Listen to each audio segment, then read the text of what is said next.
여러분, AI에 대해 어떤 이미지를 갖고 계신가요? 우리가 던지는 어떤 질문에도 척척 답을 내놓는 마법과도 같은 기술이라고 생각하시나요? 그런데 정말 그게 전부일까요? 최근 들려오는 이 뉴스들을 보면 무언가 이상하다는 생각이 들지 않으세요? 챗GPT에 질문 한 번 할 때마다 스마트폰 배터리를 절반이나 충전할 수 있는 전기가 사라진다. 세계 최고의 빅테크 기업들이 왜 갑자기 그 위험하다는 원자력에 사활을 거는 걸까? 오늘 저와 함께 AI 기술의 화려한 이면에 가려진 충격적인 진실을 파헤쳐보겠습니다. 자, 첫 번째 질문부터 시작하죠. AI는 정말 그렇게 어마어마한 양의 전기를 사용하는 걸까요? 우리는 흔히 이렇게 생각합니다.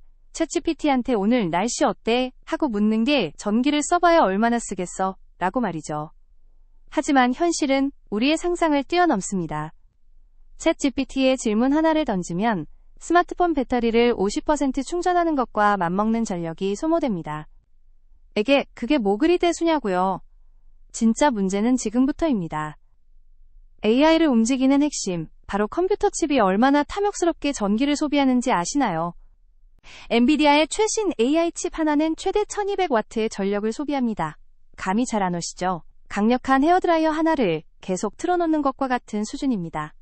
그런데 이런 칩이 AI 데이터 센터 한 곳에 수만 개씩 설치되어 1년 365일 24시간 내내 돌아가고 있습니다. 수만 개의 헤어드라이어를 한 공간에서 단 1초도 쉬지 않고 돌리는 장면을 상상해 보십시오. 놀라셨나요?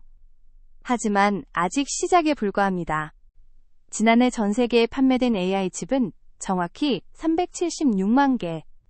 이 칩들이 1년간 사용하는 전력량은 우리나라 130만 가구가 쓰는 전력과 맞먹습니다.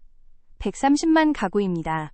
서울시 전체 가구 수가 약 370만이니 서울 인구 3분의 1이 사용하는 전기를 AI 칩이 단독으로 삼키고 있는 셈입니다. 정말 충격적인 사실은 따로 있습니다. 현재 전 세계 AI 산업이 소비하는 전력은 일본 전체의 사용량과 맞먹습니다. 그런데 6년 후에는 그 2배가 될 것으로 예측됩니다.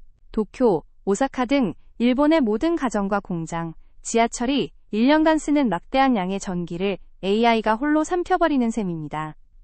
하지만 전력 소비량보다 더 무서운 진실이 우리를 기다리고 있습니다.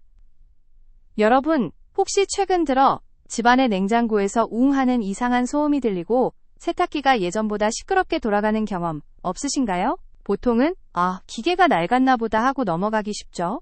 하지만 정말 그게 다일까요? 실제로 미국 버지니아주에서 벌어진 놀라운 사례를 들려드리겠습니다. 수많은 AI 데이터 센터가 밀집해 데이터 센터 앨리라고도 불리는 이곳 주민들 사이에서 이상한 현상들이 보고되기 시작했습니다. 집안의 전등이 불규칙하게 깜빡이고 냉장고에서 소음이 나고 세탁기가 시도 때도 없이 고장나는 일이 비일비재해진 겁니다. 과연 우연의 일치일까요? 원인은 바로 오염된 전기였습니다. 전기를 맑은 수돗물에 비유해볼까요? 정상적인 전기는 깨끗하고 안정적으로 흘러야 합니다. 하지만 AI 데이터 센터가 막대한 전기를 블랙홀처럼 빨아들이는 과정에서 전력망에 미세한 불균형과 노이즈가 발생합니다. 마치 맑은 물에 흙탕물이 섞이는 것처럼 전기의 품질이 나빠지는 겁니다. 이 오염된 전기가 우리 집까지 흘러들어와 가전제품들을 망가뜨리는 것입니다. 그 결과는 어떨까요? 냉장고는 진동과 소음에 시달리고 세탁기의 수명은 급격히 짧아집니다. TV와 컴퓨터는 예고 없이 꺼지거나 오작동을 일으킵니다. 여기서 우리가 주목해야 할 점은 이렇게 고장난 가전제품을 결국 누가 다시 사야 하느냐는 것입니다. 바로 우리, 소비자입니다. 이상하지 않습니까? 구글, 마이크로소프트 같은 기업들은 AI로 막대한 돈을 벌고 있는데 그로 인해 발생하는 피해는 평범한 시민들이 고스란히 떠안고 있는 구조입니다. 옆집의 무리한 공사로 우리 집 벽에 금이 갔는데 수리비를 우리가 내야 하는 것과 같은 부조리한 상황인 것이죠. 이제 더욱 소름 끼치는 실제 사건을 말씀드리겠습니다. 2024년 7월, 미국에서 벌어진 일입니다. 어느 날 오후, 갑작스러운 낙뢰로 송전선 하나가 손상되었습니다. 그런데 그 순간, 믿을 수 없는 일이 벌어졌습니다. AI 데이터 센터 60곳이 약속이라도 한 듯 동시에 전력 소비를 중단해버린 겁니다. 이것이 얼마나 엄청난 사건이냐면, 비유하자면 서울시 전체가 한순간에 전기를 끊어버린 것과 같습니다. 모든 가정, 지하철, 빌딩이 동시에 암전 상태가 된 것이죠. 전력회사는 그야말로 패닉 상태에 빠졌습니다. 국가 전력 시스템 전체가 뿌리째 흔들렸기 때문입니다. 고속도로를 달리던 모든 차가 동시에 급브레이크를 밟은 것처럼 전국 전기망이 휘청거렸습니다. 당시 전력회사 관계자는 이렇게 말했습니다. 이런 상황은 처음 겪는다. 우리가 대비해온 시스템으로는 도저히 감당할 수 없는 수준이다. 더 무서운 것은 AI 데이터 센터가 기하급수적으로 늘어나면서 이런 사태가 앞으로 더욱 빈번해질 수 있다는 사실입니다.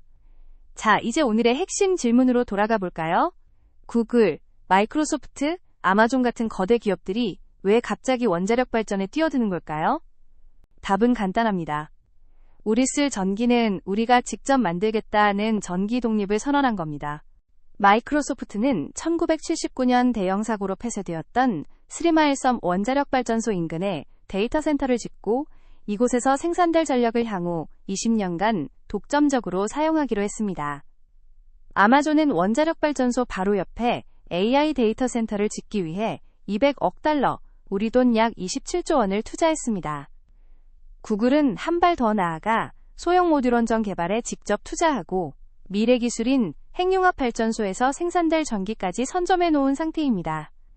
이들의 목표는 단 하나, 안정적인 전기의 확보입니다. 우리가 쓸 막대한 양의 전기는 자체적으로 해결할 테니 더는 공공전력망에 의존하지 않겠다는 뜻이죠.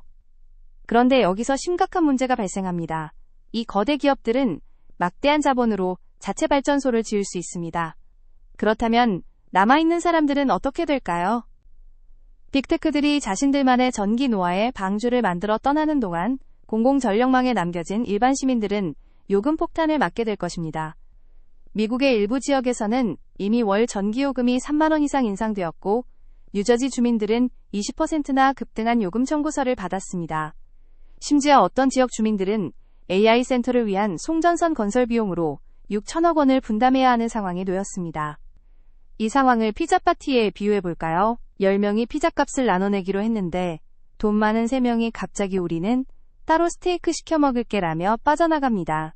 그럼 남은 7명이 원래 10명분의 피자값을 전부 감당해야 하는 것과 똑같습니다. 구글과 아마존 같은 기업들은 자체 발전으로 빠져나가고 그들이 남기고 간 전력시설 유지 비용은 고스란히 일반 시민들의 몫으로 전가되는 것입니다. 이는 더 이상 먼 나라 이야기가 아닙니다.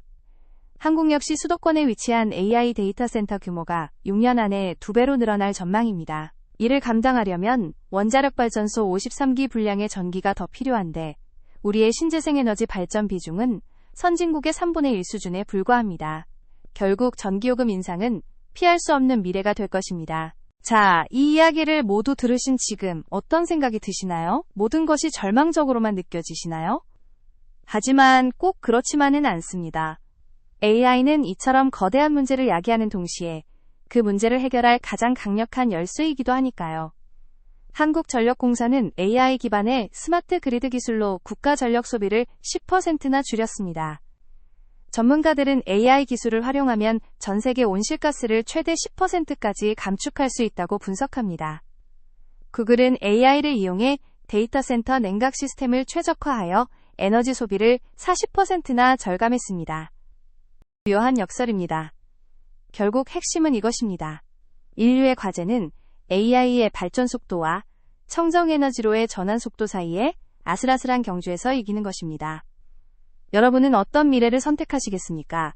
AI가 가져올 전기요금 인상을 감수하더라도 그 편리함과 혜택을 누리시겠습니까? 아니면 AI의 발전을 조금 늦추더라도 안정적인 에너지 시스템을 지키는 길을 택하시겠습니까? 쉽지 않은 선택의 기로에서 오늘 여러분과 함께 고민해보고 싶었습니다. 시청해주셔서 감사합니다.